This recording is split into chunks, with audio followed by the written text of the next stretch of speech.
Hi guys! Ready nang pumunta sa gym. Ngayon is Wednesday. Late tayo mag-gym ngayon. Nag-lunch na rin ako at nag-breakfast, okay? So, it's my outfit for today.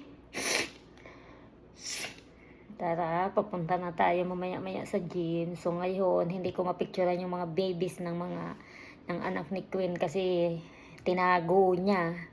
So, hindi ko pa siya makita. So, ayan, wala tayong magagawa. Maldita yung nanay. So, ayan, ready to punta sa gym na naman. Ayan. Kinain ko ngayon kasi kailangan na talaga ubusin. Kinain ko ngayon 2 spring roll lumpia.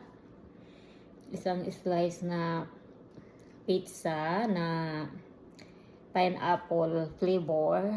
Tapos, 2 pirasong meatball. So, ayan lang kinain natin ngayon. Yun.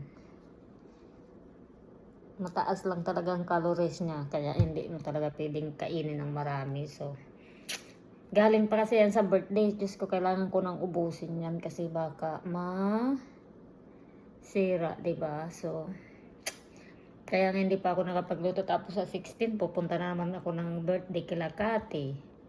O malamang pag uwi namin yan, marami na namang Sharon. Diyos ko Lord.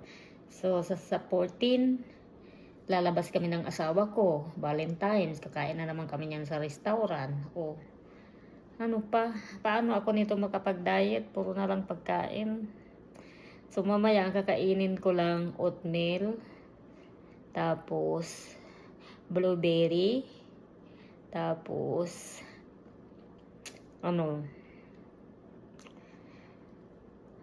tapos peanut butter na 1 spoon lang, yun lang kakainin ko mamayang dinner. Tapos kaninang umaga nag-inom ako ng cucumber juice with luya with lemon. Ayan yung ininom ko, yung empty tummy pa ako yun. So bye, mamaya punta tayong gym.